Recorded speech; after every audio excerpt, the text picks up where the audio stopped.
everyone, my name is Cameron Pannell, and today I will be reading to you Sparky. I wanted a pet. A bird, or a bunny, or a trained seal.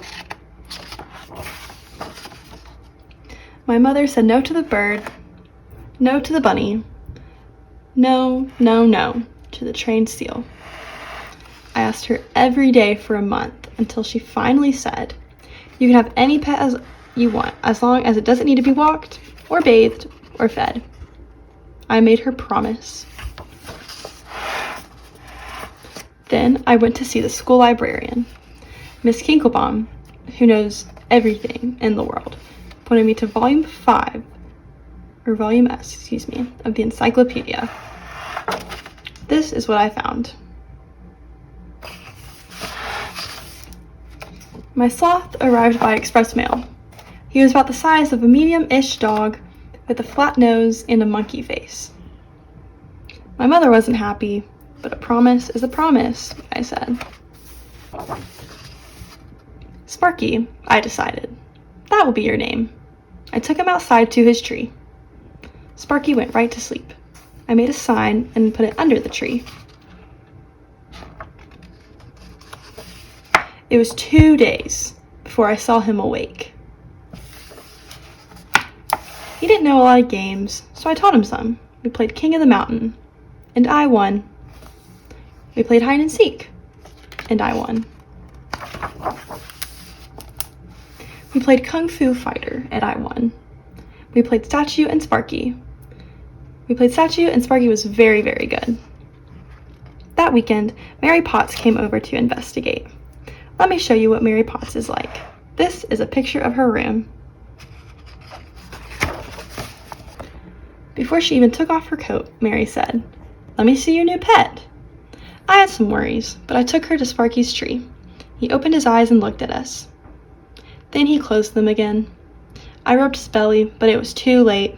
We stood there for a while, watching him sleep. His fur ruffled gently in the breeze. "I feel sorry for you," Mary said. "My cat can dance on her hind legs, and my parrot knows 20 words, including God and ice cream." "Well, Sparky knows tricks too," I told her, but she didn't believe me. The next day, I made a poster and nailed it to the tree outside Mary Potts' house.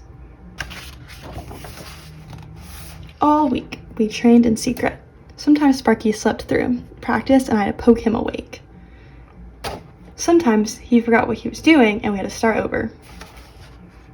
Sometimes he took so long to fetch that I went inside and had dinner while I waited. I was starting to think the poster had been a mistake, but a promise is a promise. On the day of the trained sloth extravaganza, my mother set up lawn chairs. 3 people came to see Sparky perform. My mother, Mary Potts, and Miss Edwin, the crossing guard. Miss Edwin approved of Sparky because he never ran in the street.